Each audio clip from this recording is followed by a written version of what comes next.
Hey everybody, I'm Trish Christ. NECAT and our super crew of teenagers are here today at Global Education Center. Director Ellen Gilbert is going to show us around and tell us all the very cool things they do in our community. Ellen? So come on in, let's see the world.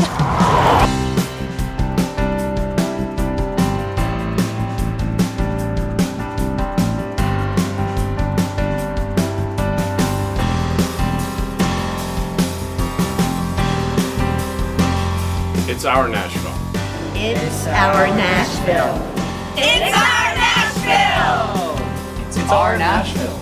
It's our Nashville. C'est notre Nashville.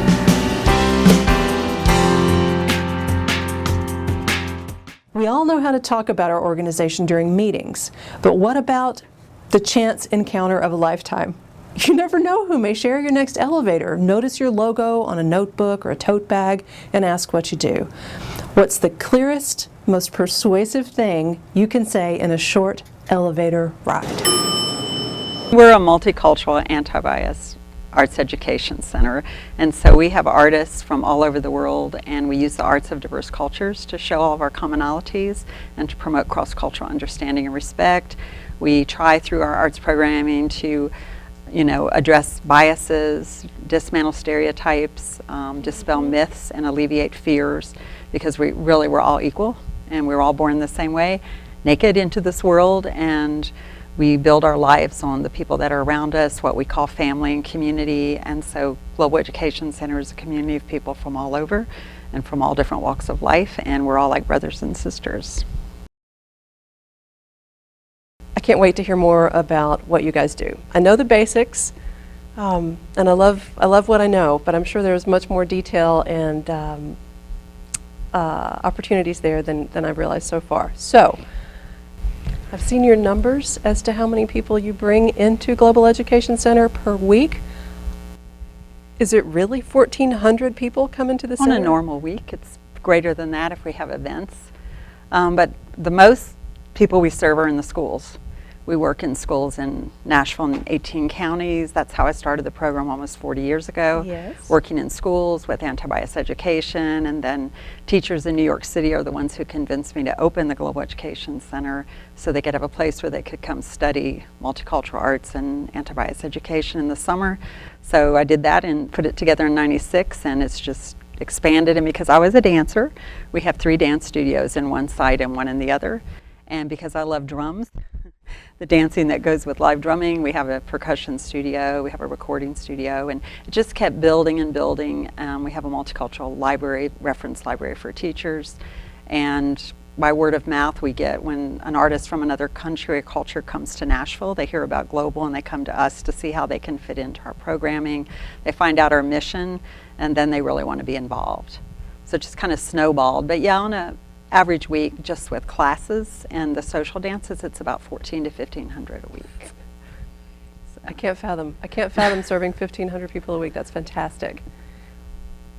How did you get into dance yourself? What's that story? As a child, a teen? As a child, in free programs at the YWCA, which was in our neighborhood, and I took, creative movement, ballet, jazz, modern, which I did like modern, but then when I tried African and Polynesian with live percussion, that was it. The others were history. So all through the 60s, I took African dance and Polynesian dance and kept up with modern, and then danced with a couple companies in college and beyond. But I like flamenco. I like all cultural dances. If I were 6 years old now and I lived down the street from Global Education Center, look at the different amount of opportunities that would fall my way, and inspiration and world knowledge that I would have. I know you do things for all ages. Right. Let's talk about what you do for and with children. So we start with little children. I think the youngest one in our dance classes is 2.5. But we also have a contract with Metro Schools for their early learning centers. So we teach hundreds of 4-year-olds every day, every week, hundreds of them. And then I actually started the program in a preschool 36 years ago, I guess, 35 years ago. My 38-year-old was in the preschool, and there wasn't a lot of diversity in it.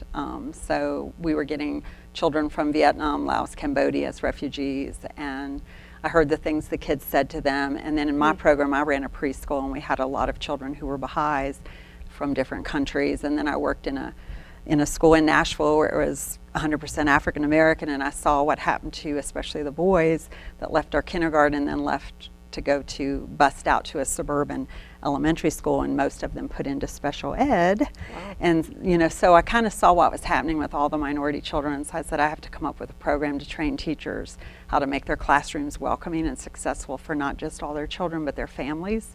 And so my child would not, you know, be raised in a like segregated environment, because neighborhoods are segregated in Nashville. They still are, economically, culturally, racially, and so I just wanted to create an environment for schools and teachers so they could learn how to be a great place for everybody.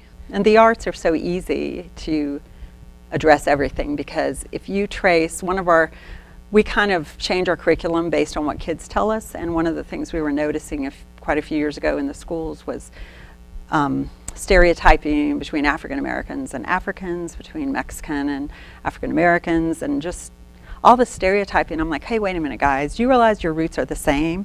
If you trace all of these instruments, all of these traditions, all of this music, you can go back to Mother Africa. And so use that, you know, commonality to show how the drumming and the dancing gave people political power, how they expressed their spirituality, the ups and downs of daily lives, how they use these art forms to survive oppression, and how you can still use it to survive prejudice and oppression today. And you guys have more in common than different, and that's why our mission is to show the commonalities, because of all these people that are just marginalized today because of our systemic racism, if they would pull together and find those commonalities instead of bickering about the differences, just think how powerful they could be. That's why even in our, you know, immigrant communities, when they first come to Global, there might be 3 groups from 3 different tribal backgrounds from a country, and they pull together in the beginning, but as they get more, you know, established and economically and socially, they start dividing again, sort of the way they were in their homeland. But I think people like to be around people like them because it's easier, it's more comfortable. But if they really listen to one another, stories, they're so common. The stories of, you know, a refugee who, you know, was in a refugee camp for years just to try to get a place where they could live in peace and their children could get an education and they could live without bombshells around them, is very similar to the stories of Americans who've lived in poverty and you know, have to, you know, survive the streets that aren't really taken care of like they should be. And so, you know, I think their stories are very common. I would think that different cultures where maybe males have a more active role in a community than females do, that's an adjustment when you move to Nashville, Tennessee. Yes, it is. And hopefully... We've seen lots of women become empowered when they move to America, actually. But yeah, it's true. And in our dealing with artists from different parts of the world, I've had my issues where, you know, they come from a male-dominated culture and they don't want to listen to me when I give advice about the best time to have a concert or the best way to promote it. So I've learned just to, okay, let's try it your way, because you have to. You can't be rigid and say it's only done this way, because every culture has a different way of expressing themselves. And so we're very flexible. We roll with the punches. People laugh. Someone will call and say, hey, I got a group from Argentina here. They'll be here 5 days. Can we put a concert together? I say yes.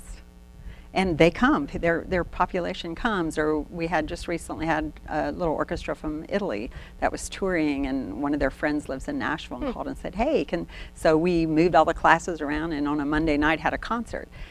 So we're small enough to be very flexible, but you have to listen to the cultures. Like some of our cultures like matinees, some like evening things, some like Sunday things. So we've learned to listen to the cultures that we have on our board and have on our planning committees and do what they want to do. Tell me about the different cultures that come and mix together at Global Education Center. So Saturday is a perfect example. We start the day with, in one studio, hip-hop fitness. Cool. And in the other studio, Zumba, which is Latin, Afro-Latin. And then we have African dance. And then the studio is Zumba. We then have African dance, African drumming. Then we have tribal belly dance. And then we have capoeira, which is one of our biggest programs. That's Brazil? Afro-Brazilian. And then we have zouk. bachata. Zouk. What It's is that? another Brazilian, Afro-Brazilian dance form, and Okay. bachata, which is Dominican. And then in the other studio, one studio after Hip Hop Fitness, we have Chinese dance all day for children and Chinese language. That's pretty much Wow. the rest of the day. And then in that studio in the evenings, we'll either have a swing social dance or a blues social dance or a salsa social, some kind of social dance. And then in the front studio all day on Saturday is Bharatanatyam, which is a South Indian classical dance form. And Monica, who teaches that, her school is called Kala Nivedanam, and she's pretty much in there 7 days a week. But Saturday and Sunday, it's all day Bharatanatyam.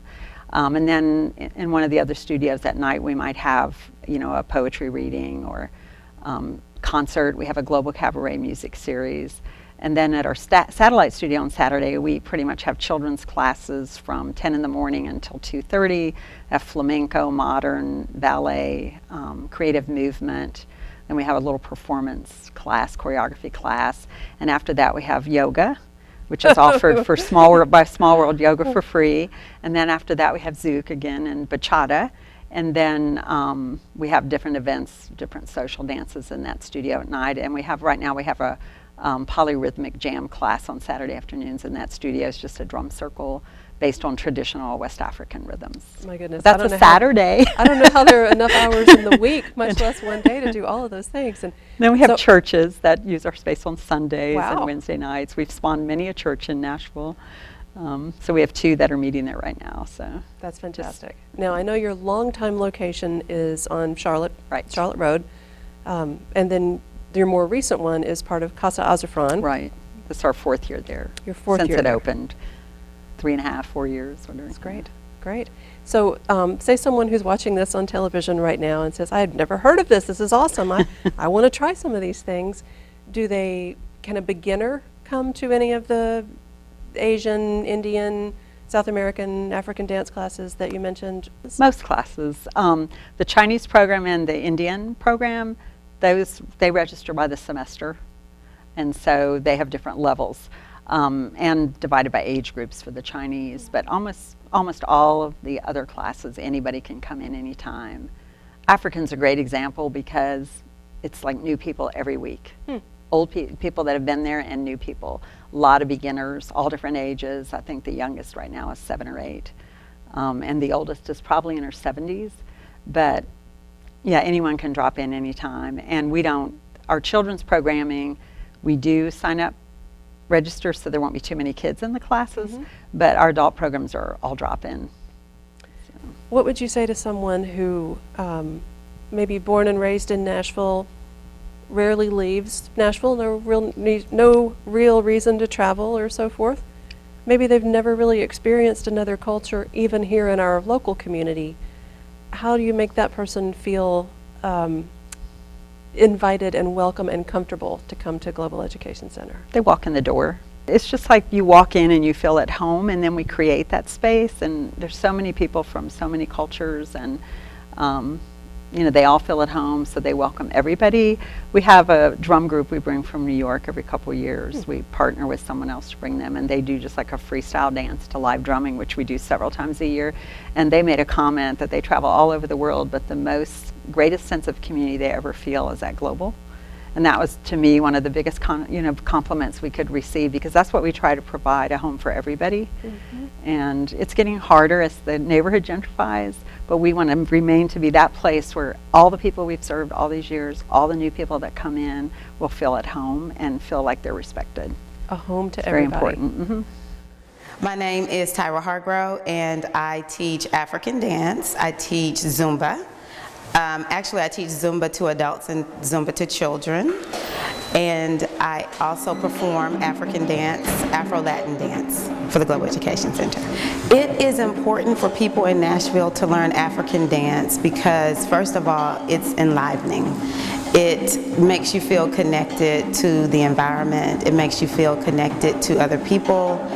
It makes you feel connected to the rhythm. And here lately, I've just been feeling like the message in my African dance class is when times get rough, you just need to dance. It'll make life so much better. And so it's really about the process. It's not coming and being perfect on the first day. It's about coming and getting into life with movement and moving your body and honoring the body and making an investment in the body. So everyone is welcome to come and try, be it someone who's never ever danced a day in their life. Anyone who can walk can come and try these classes.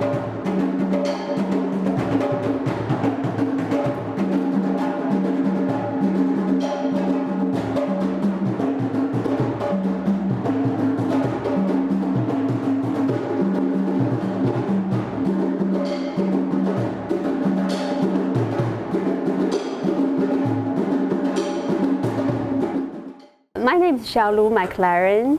Actually, I teach at Global Education Center since 2005. I teach traditional Chinese dance to the Nashville Chinese community here. I teach anywhere from 5 years old all the way right now. My oldest one is about 13 years old. I think it's very important for the children start at a very young age to learn about their own culture, especially for the Chinese parents. We have this kind of tradition that we want to keep our culture. Even their children were all born here, but they want to keep their exposed to our own culture. So this is a good way for our children to learn about our own culture, because the traditional Chinese dance, we do all kinds of minority dances, like in different regions in China. So different regions have different culture. So this is a way for them to see what it's like in different parts of China. So they really enjoyed it. The Global Education Center sponsored a group of 20 students and teachers to come to Nashville to present traditional Chinese dance and culture. And we went to area schools, public schools, private schools to present about 40 minutes traditional Chinese dance to the schools, to bring them the original culture, the Chinese culture, to the schools. It's good in both ways, because the kids in our school in Nashville community, they learn the original, what's the original Chinese culture look like, because they're all in beautiful costumes and they do the traditional Chinese dance. And as well for the students from China, they look at the school, they visit the schools, different schools and cultures here in Nashville. So it is good for both of them. So we hope that actually, I'm talking to Ellen, in the future we can have another this kind of culture exchange program. My name is Monica Cooley. I am the director and founder of Kalanivedanam School of South Indian Dance and Music. We have been in Nashville for 25 years, and 10 of those years we've been resident at the center, but I have worked with Ellen for 20 years as an expert on Indian culture going into the schools. Ellen and I have also written 3 grants together to create original works, which we have toured throughout Tennessee and then throughout the U.S. It's one of the world's most difficult dance forms. It's a classical dance form. It takes years of diligent study to master before you can perform. It has 2 components, what we call physical dance. Nritta is use of the body, use of the hands, use of the eyes, use of the feet. We stamp our feet in rhythmic patterns. And the second aspect is expressional, in which we use our hands and our eyes to tell stories. And these stories are from primarily the devotional and mythological literature of India. Very ancient, extraordinary, beautiful dance form that's been present for 2,000 or more years. And we're carrying the tradition here in Nashville.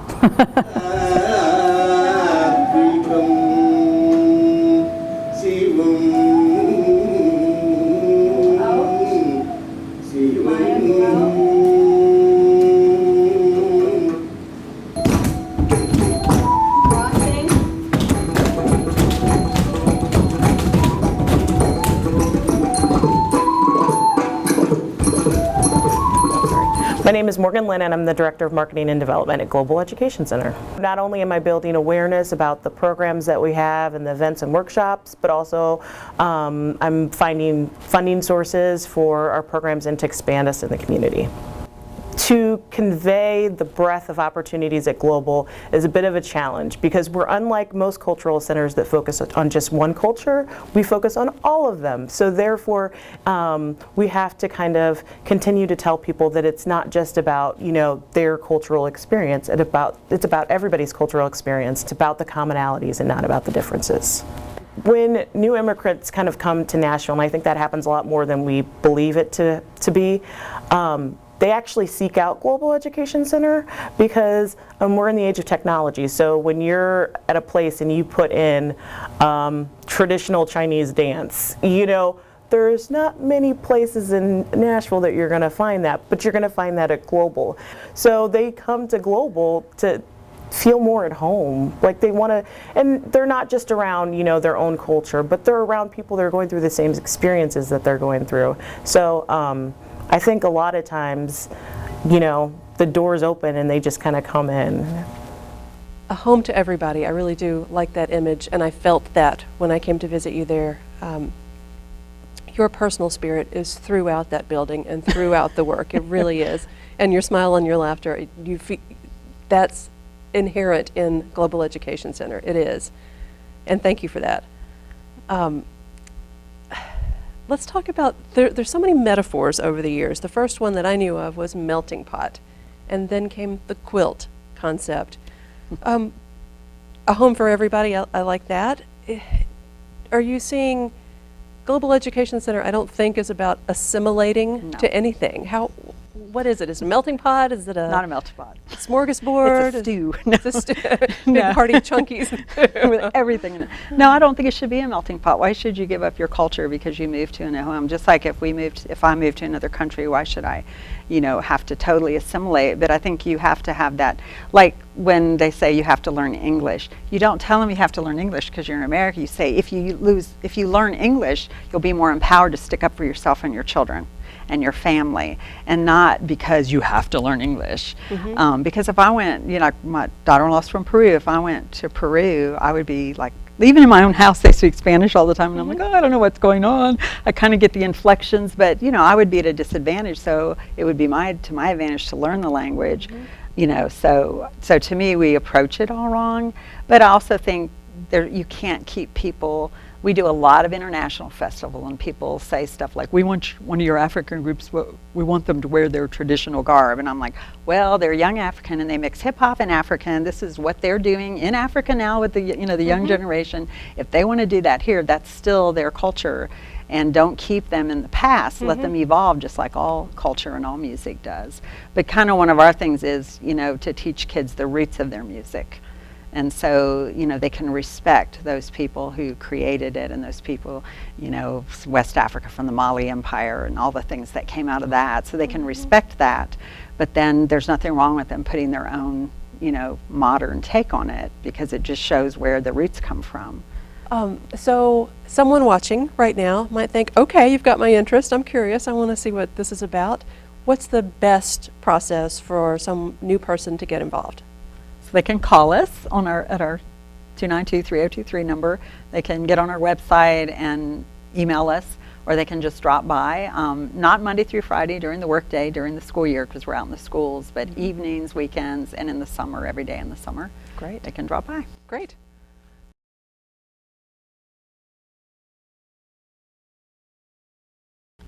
So this is our surprise speed round of questions for you, Ellen. Oh dear. Just like we did when we were kids, I'll ask you something, and the first thing that comes to mind for you. No, my mind's not there yet. Okay. If you could have anyone from any time and any place teach a dance class at Global Education Center, who would it be? Ooh. Isadora Duncan or Catherine Dunham? You may have them both. What's the oddest musical instrument at Global Education Center? I have to think. Oddest? Yeah, do you have string things and foreign Well, we have a guitars and koto things? that no one knows how to play. What's a koto? That was a gift. It's a Japanese stringed instrument. That was a gift. I mean, it's not odd, it's beautiful, but, and we have some beautiful koras that no one in Nashville knows how to play. Are they strings, or what is that? It's a from the Mali Empire. It's the gourd harp, the origin of the original harp that the Jollies and griots play.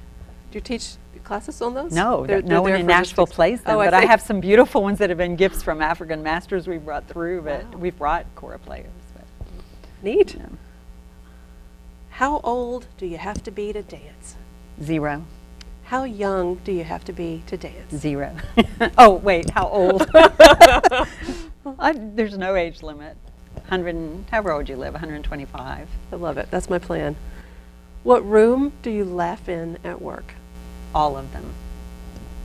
What word do you say more than any other at work? What we talk about the most is racism and gentrification. Okay. That's important. Yeah, that's probably what we talk about the That's most. important. What emotion do you most want people to associate with Global Education Center? Comfort and safety. And what's your website? globaleducationcenter.org. Thank you, my friend. Thank you. Sorry, I'm not good at speed. I'm better good at speed dancing than.